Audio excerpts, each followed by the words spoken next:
ذالک فضل اللہ یؤتیہ من یشاء صدق اللہ العظیم۔ وادی رضا کی کوہ ہمالا رضا کا ہے، وادی رضا کی کوہ ہمالا رضا کا ہے، جس سمت دیکھیے وہ علاقہ رضا کا ہے، اور اگلوں نے تو لکھا ہے بہت علم دین پر اس صدی میں جو ہے تنہا رضا کا ہے۔ سیدی اعلیٰ حضرت رحمت اللہ تعالی علیہ کے حوالے سے چند باتیں آپ کے سامنے بیان کرنی ہیں۔ قرآن مجید میں اللہ تعالیٰ نے اس چیز کو بیان فرمایا کہ ذالک فضل اللہ یؤتیہ من یشاء، کہ یہ اللہ تعالیٰ کا فضل ہے اور اللہ جسے چاہتا ہے اپنے فضل میں سے عطا فرماتا ہے۔ اعلیٰ حضرت رحمت اللہ تعالیٰ علیہ کی ذات پر اللہ تعالیٰ کا خصوصی فضل تھا، بلکہ صرف فضل نہیں، اللہ تعالیٰ نے کئی فضائل اعلیٰ حضرت کی ذات کو عطا فرمائے تھے۔ ان فضائل میں سے ایک ہے فضل علم، علم کا فضل، علم کا کمال، کہ اعلیٰ حضرت رحمت اللہ تعالیٰ علیہ کا علم کیسا تھا۔ چند دن پہلے میں پڑھ رہا تھا کہ سیدی اعلیٰ حضرت رحمت اللہ تعالیٰ علیہ جب دوسری مرتبہ حج کرنے کے لیے مکہ مکرمہ تشریف لے کر گئے تو جو اعلیٰ حضرت کے مخالفین تھے یہ بھی اپنا بوری بسترا اٹھا کے وہاں پر گئے، اور جو شریف مکہ تھا اس کے پاس جا کر کہنے لگے کہ ہندوستان سے ایک احمد رضا نامی بندہ آیا ہے، وہ غلط قسم کے عقائد رکھتا ہے، شرکیہ عقائد رکھتا ہے، تو آپ اس کو اپنے دربار میں بلائیں اور اس کی خبر لیں۔ تو جو شریف مکہ تھا اس نے اعلیٰ حضرت رحمت اللہ تعالیٰ علیہ کو اپنے دربار میں بلایا اور بلا کر کے پوچھا کہ احمد رضا، میں نے سنا ہے کہ تمہارے عقائد شرکیہ ہیں، تو آپ نے فرمایا کہ میرا کون سا عقیدہ شرکیہ ہے؟ تو اس نے کہا کہ کیا آپ حضور کے علم غیب کو مانتے ہیں؟ تو آپ نے فرمایا مانتا ہوں۔ اس نے کہا کہ کیا آپ کے پاس دلائل ہیں؟ تو اعلیٰ حضرت نے فرمایا تم بتاؤ تمہیں کتنے دلائل چاہیے، تمہیں کتنے دلائل چاہیے؟ دلائل موجود ہیں میرے پاس۔ تو شریف مکہ نے کہا کہ ٹھیک ہے، اگر آپ کے پاس دلائل ہیں تو پھر آپ دلائل دیں، لیکن شرط یہ ہے کہ آپ نے دلائل تحریری صورت میں دینے ہیں۔ کیا کر کے دینے ہیں؟ لکھ کر دینے ہیں، بائی ریٹن۔ تو اعلیٰ حضرت فرمانے لگے کہ ٹھیک ہے، اگر لکھ کر دینے ہیں تو پھر آپ یہ بتائیں کہ اردو زبان میں لکھ کے دوں یا عربی زبان میں لکھ کے دوں؟ کمال نہیں ہے جی؟ فرمایا اردو میں چاہیے یا عربی میں چاہیے؟ انہوں نے کہا کہ جی آپ ہمیں عربی میں لکھ دیں تو چلیں ہمارے لیے بھی آسانی ہوگی۔ تو اب اعلیٰ حضرت رحمت اللہ تعالیٰ علیہ نے اپنے دونوں شہزادوں کو اپنے پاس بٹھایا، حجت الاسلام مولانا حامد رضا خان اور مفتی اعظم ہند مولانا مصطفیٰ رضا خان، ان کو اعلیٰ حضرت نے اپنے پاس بٹھایا اور صرف 8 گھنٹوں میں اعلیٰ حضرت نے عربی میں کتاب لکھ ڈالی، وہیں بیٹھے بیٹھے۔ اور مزے کی بات وہاں پر کوئی لائبریری نہیں تھی، اعلیٰ حضرت کے پاس کتابیں بھی موجود نہیں تھیں، بغیر لائبریری کے، بغیر کتابوں کے اعلیٰ حضرت نے وہیں بیٹھے بیٹھے 8 گھنٹوں میں کتاب لکھی جس کا نام ہے الدولۃ المکیہ بالمادۃ الغیبیہ۔ عربی میں کتاب لکھی اور اس میں اعلیٰ حضرت نے رسول اللہ کے علم غیب پر جو دلائل دیے، آج تک کسی ایک بھی دلیل کا مخالفین کی طرف سے رد نہیں ہو سکا اور قیامت تک نہیں ہوگا انشاءاللہ۔ یہ کتاب جب اعلیٰ حضرت نے لکھی اور جب یہ کتاب شریف مکہ کے دربار میں پڑھی گئی تو شریف مکہ کے یہ الفاظ ہیں کہ اللہ یعطی وہؤلاء یمنعون، کہ اللہ اپنے حبیب کو علم غیب دیتا ہے اور یہ سارے انکار کرتے ہیں، یہ سارے مخالفت کرتے ہیں۔ اب جب انہوں نے دیکھا کہ یہاں پر ہماری بات نہیں بن سکی تو وہ گورنر مکہ کے پاس گئے۔ آپ یہ اعلیٰ حضرت کی اگر آپ سیرت پڑھیں گے تو یہ بات آپ کو ملے گی۔ اعلیٰ حضرت کے مخالفین گورنر مکہ کے پاس چلے گئے، اسے جا کر کہا کہ بھائی احمد رضا نامی ایک بندہ آیا ہے ہندوستان سے، غلط قسم کے عقائد رکھتا ہے، 13 مفتی مکہ، کتنے؟ 13 شیوخ مکہ، مفتی مکہ احمد رضا کے ہاتھ پہ بیعت کر چکے ہیں، اس کی خبر لو، وہ تو لوگوں کو گمراہ کر رہا ہے۔ تو اب وہ جو گورنر مکہ تھا اس نے کہا کہ بھائی 13 ہمارے بندے اس کے ہاتھ پہ بیعت ہو چکے ہیں؟ انہوں نے کہا ہاں۔ تو گورنر مکہ نے کہا یا خبیث ابن خبیث یا کلب ابن کلب، اب اس کا ترجمہ میں نے کوئی نہیں کرنا۔ اس نے کہا 13 ہمارے بندے اگر اس کے ہاتھ پہ بیعت ہو چکے ہیں تو وہ لوگوں کو گمراہ کرے گا یا وہ لوگوں کی اصلاح کرے گا؟ 13 شیوخ مکہ اگر اس کے ہاتھ پہ بیعت کر چکے ہیں تو وہ گمراہ کرے گا یا وہ لوگوں کی اصلاح کرے گا؟ یہ تھا اعلیٰ حضرت کا علمی مقام، علمی سٹیٹس علماء کی نظر میں۔ پھر جب کرنسی نوٹ کا معاملہ آیا کہ یہ جائز ہے یا ناجائز ہے کرنسی نوٹ، تو اس پر علماء حرمین آپس میں سر جوڑ کر بیٹھے، مشاورت ہوئی، لیکن ان سے یہ مسئلہ حل نہ ہو سکا۔ تو اعلیٰ حضرت رحمۃ اللہ تعالیٰ علیہ نے جب ان کی بارگاہ میں استفتاء بھیجا گیا تو اعلیٰ حضرت نے 200 صفحات پر مشتمل کتاب لکھی، کفل الفقیہ الفاہم فی احکام قرطاس والدراہم، کرنسی نوٹ کے مسئلے پر، اور فتاوی رضویہ کی 17ویں جلد میں یہ رسالہ موجود ہے۔ یہ رسالہ لکھ کر اعلیٰ حضرت نے ان کے پاس بھیج دیا۔ اب اعلیٰ حضرت خود فرماتے ہیں کہ میں ایک مفتی مکہ کے پاس گیا ان سے ملاقات کرنے کے لیے، تو میں جب ان کے پاس گیا تو وہ میرا ہی لکھا ہوا رسالہ مطالعہ فرما رہے تھے، کفل الفقیہ الفاہم کو وہ پڑھ رہے تھے۔ آپ فرماتے ہیں کہ میں ان کے قریب جا کے کھڑا ہو گیا تو انہوں نے پڑھتے پڑھتے جب فتح القدیر کا یہ جزیہ پڑھا کہ اگر کوئی بندہ اپنا سادہ کاغذ 1000 روپے کے بچ بیچ دے تو یہ جائز ہے، اس میں کوئی حرج نہیں ہے۔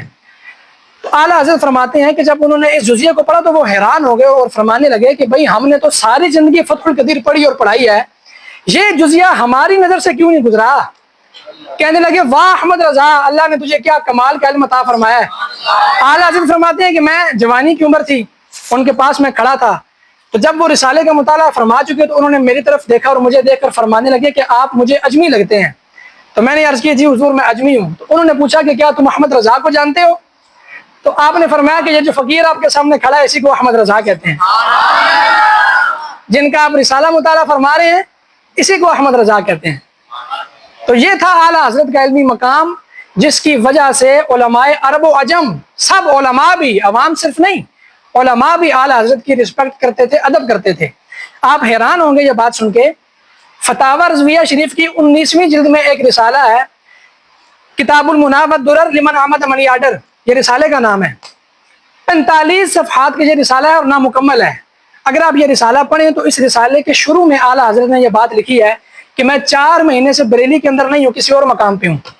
اعلیٰ حضرت کسی اور سیاحتی مقام پہ تشریف فرماتے ہیں، تو وہیں پر ان کو استفتاء بھیجا گیا اور وہیں پر اعلیٰ حضرت نے اس جواب کے شروع میں یہ بات لکھی کہ میں اپنے علاقے میں نہیں ہوں، میں کہیں دور ہوں، لیکن جواب پھر بھی حاضر ہے، جواب پھر بھی حاضر ہے۔ یہ کتاب بھی اعلیٰ حضرت نے، یہ رسالہ بھی بغیر کتابوں کے لکھا، بغیر لائبریری کے لکھا۔ الدولۃ المکیہ لکھی بغیر کتابوں کے، یہ رسالہ لکھا بغیر کتابوں کے۔ اور اگلی بات بڑی سننے والی ہے، اس 45 صفحات کے رسالے میں اعلیٰ حضرت نے 80 سے زائد حوالے دیے ہیں۔ کتنے حوالے دیے ہیں؟ 80 کتابوں کے حوالے میں نے خود گنے ہیں، آپ دیکھ سکتے ہیں، آپ فتاوی رضویہ پورا یہاں پر موجود ہے۔ 80 سے زائد حوالے اعلیٰ حضرت نے اس 45 صفحات کے رسالے میں دیے، اور یہ رسالہ بھی نامکمل چھپا ہوا ہے فتاوی رضویہ کے اندر۔ اندازہ لگائیں کہ اعلیٰ حضرت کا علمی مقام کیا تھا۔ اور پھر یہ میرے سامنے فتاوی رضویہ کی پہلی جلد ہے۔ فتاوی رضویہ کی پہلی جلد کے شروع میں اعلیٰ حضرت نے تعارف لکھا ہے فتاوی رضویہ کا عربی زبان کے اندر، تو اس میں اعلیٰ حضرت نے، اچھا ایک اور بات آپ کو بتا دوں، پورے فتاوی رضویہ شریف میں ٹوٹل 209 رسائل ہیں۔ کتنے رسائل ہیں؟ جی ہاں، پورے فتاوی رضویہ کے اندر، لیکن اعلیٰ حضرت کی کتابیں تو 1000 سے زائد ہیں۔ تو اگر یہ آپ سب کا اگر حساب کریں تو یہ بات کہاں تک جاتی ہے؟ اور یہ فتاوی رضویہ کی پہلی جلد کے شروع میں اعلیٰ حضرت نے لکھا کہ میں نے اپنے والد محترم امام المتکلمین مولانا نقی علی خان علیہ رحمہ کی سرپرستی میں 12 سال فتویٰ نویسی کی ہے، لیکن احمد رضا کو افسوس ہے کہ احمد رضا وہ 12 سال کے فتاوی جات جمع نہیں کر سکا، وہ فتاوی رضویہ کے اندر نہیں ہے۔ پھر اعلیٰ حضرت خود لکھتے ہیں کہ ایک سوال 10 مرتبہ پوچھا گیا، 10 مرتبہ اس کا جواب دیا گیا، لیکن فتاوی رضویہ میں جب اس کو لکھا تو ایک ہی مرتبہ لکھا۔ اب یہ 12 سال کے فتاوی جات، یہ مقرر فتاوی جات، اور اعلیٰ حضرت کی سارے یہ کتب و رسائل اگر جمع کریں تو یہ بات کہاں تک جاتی ہے؟ ویسے ہی نہیں عرب کے علماء اعلیٰ حضرت کی عزت کرتے ہیں۔ اعلیٰ حضرت کا فتاوی شامی پر حاشیہ موجود ہے جد الممتار کے نام سے، عربی میں حاشیہ فتاوی شامی کا 7 جلدوں پر موجود ہے۔ فتاوی شامی جو ہے یہ شرح ہے در مختار کی، در مختار فقہ کی کتاب ہے، اس کتاب کی شرح ہے رد المختار جو کہ فتاوی شامی کے نام سے مشہور ہے۔ اس کتاب پر اعلیٰ حضرت نے عربی میں حاشیہ لکھا جس کا نام ہے جد الممتار۔ آج بھی علماء فرماتے ہیں، آج کے دور میں بھی عرب ممالک میں اعلیٰ حضرت کی یہ جو کتاب ہے جد الممتار عربی میں، یہ سبقن پڑھی اور پڑھائی جاتی ہے۔ ابھی اس کا ترجمہ اور تشہیر وغیرہ نہیں ہوئی، ابھی اس کی تخریج بھی نہیں ہوئی۔ 7 جلدوں پر یہ کتاب موجود ہے، اور فتاوی رضویہ کے بارے میں اس کے شروع میں لکھا ہوا ہے، پہلی جلد کے شروع میں، کہ فتاوی رضویہ بھی ابتداً 7 جلدوں میں تھا۔ کتنی جلدوں میں تھا؟ ہر جلد کے 1400 1500 1600 صفحات تھے ہر جلد کے، اور 7 جلدوں میں موجود تھا۔ پھر اس کے بعد علماء نے اس کا کچھ ترجمہ اور تخریج وغیرہ کی، پھر 7 سے 12 ہوئی، 12 سے اب یہ 33 جلدوں میں ہمارے سامنے موجود ہے، اور آج بھی علماء جانتے ہیں کہ اس میں مزید کتنی تخریج کی حاجت ہے، یہ علماء زیادہ بہتر جانتے ہیں۔ آج کے دور کا فاضل، 2025 کا فاضل بھی، اس کی بھی دسترس میں کوئی نہیں ہے فتاوی رضویہ شریف کو پڑھنا اور سمجھنا۔ فتاوی رضویہ تو بہت بڑی چیز ہے یار، میں تو کہتا ہوں کہ جو بندہ درس نظامی نہیں نہ پڑھا ہوا وہ اعلیٰ حضرت کے لکھے ہوئے اردو اشعار بھی نہیں سمجھ سکتا۔ اعلیٰ حضرت کی اردو شاعری کو بھی سمجھنے کے لیے کم از کم بندے کو پہلے درس نظامی کرنا پڑے گا، درس نظامی کرنے کے بعد بھی اعلیٰ حضرت کے کچھ اردو اشعار سمجھ آئیں گے۔ کتنے سمجھ آئیں گے؟ کچھ، سارے پھر بھی نہیں آئیں گے۔ ایسی فصاحت و بلاغت اعلیٰ حضرت کے اشعار کے اندر موجود ہے۔ وہ ایک شاعر کے مجھے شعر یاد آ رہا ہے، شاعر کہتا ہے کہ اعلیٰ حضرت علم کا مینارہ ہیں، اعلیٰ حضرت علم کا مینارہ ہیں، تم اس کے پہلے ہی زینے پہ چڑھ کے دکھا دو۔ ارے فتاوی رضویہ تو ایک کرامت ہے، تم ذرا ہدایت بخشش ہی پڑھ کے دکھا دو۔ تو ہدایت بخشش کو ہی پڑھ کے سمجھنا یہ ہر بندے کے بس کی بات نہیں ہے۔ ایسا اعلیٰ حضرت کا علمی مقام تھا کہ جس موضوع پر اعلیٰ حضرت نے قلم اٹھایا علم کے دریا بہا دیے۔ اعلیٰ حضرت سے سوال ہوا نبی کریم علیہ الصلوۃ والسلام کے نام پر انگوٹھے چومنا کیسا؟ اب ہم سے اگر کوئی بندہ یہ سوال کرے تو ہم سادے انداز میں اس کو مختصر سے ہم جواب دے دیتے ہیں۔ اعلیٰ حضرت سے جب یہ سوال پوچھا گیا کہ نبی کریم علیہ الصلوۃ والسلام کے مبارک نام پر انگوٹھے چومنا کیسا، تو اعلیٰ حضرت نے پوری کتاب اس کے جواب میں لکھ ڈالی۔ پوری کتاب فتاوی رضویہ کی 5ویں جلد میں موجود ہے وہ رسالہ عین المنیر فی حکم تقبیل الابہامین۔ پورا رسالہ اعلیٰ حضرت نے اس ایک سوال کے جواب میں لکھ دیا، اور اس میں آپ نے جو دلائل دیے اور جو احادیث آپ نے اس کے اندر لکھی اور جو آپ نے حوالے دیے کہ نبی کریم علیہ الصلوۃ والسلام کے نام پر انگوٹھے چومنا نہ صرف جائز بلکہ مستحسن اور اچھا عمل ہے، تو یہ اعلیٰ حضرت رحمۃ اللہ تعالیٰ علیہ پر اللہ تعالیٰ کا خصوصی فضل تھا۔ اگر بندہ اپنی عقل کے گھوڑے دوڑائے نا تو یہ بات سمجھ میں نہیں آتی بھئی ایک بندہ اتنا علم کیسے رکھ سکتا ہے۔ ہاں عقل اس بات پر جا کے رک جاتی ہے کہ ذالک فضل اللہ، بس یہ اللہ کا فضل تھا، اللہ کا فضل تھا جو اللہ تعالیٰ نے اعلیٰ حضرت کو عطا فرما دیا بس۔ اسی لیے ہم کہتے ہیں کہ اعلیٰ حضرت پہ ہماری آنکھیں بند ہیں۔ جی ہاں، اعلیٰ حضرت پہ ہماری آنکھیں بالکل، کسی سے ڈرنے کی ضرورت نہیں، کسی کے روب میں آنے کی ضرورت نہیں، ببانگے توحل یہ بات کہا کریں کہ اعلیٰ حضرت پہ ہماری آنکھیں، ایک بار پھر بولو اعلیٰ حضرت پہ ہماری آنکھیں، اور گج بج کے ہاتھ اٹھا کے بولو اعلیٰ حضرت پہ ہماری آنکھیں۔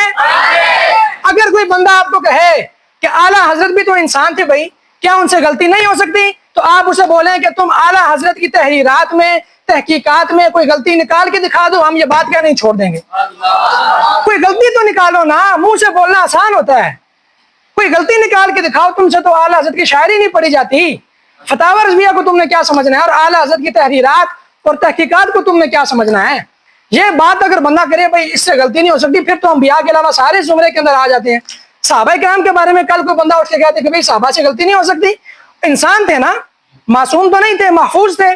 معصوم تو صرف انبیاء اور ملائکہ ہیں، تو اگر کوئی صحابہ کرام کے بارے میں اٹھ کے کہہ دے کہ بھائی وہ بھی تو صحابی تھے، آپ ان کو حجت کیوں مانتے ہیں، ان کی آپ پیروی کیوں کرتے ہیں، تو یہ بات تو پھر کہاں تک جاتی ہے۔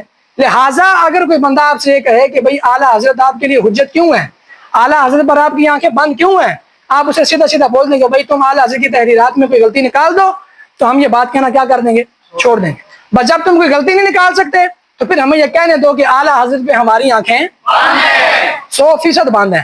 کتنی بند ہیں؟ ہاں، 100% سے بھی زیادہ بند ہیں، اور مرتے دم تک انشاءاللہ بند رہیں گے۔ تو یہ تھا اعلیٰ حضرت کے علمی مقام، اس لیے ہم رضا رضا کرتے ہیں، اس لیے ہم اعلیٰ حضرت سے محبت کرتے ہیں، کوئی ذاتی وجہ نہیں، دین کی وجہ سے۔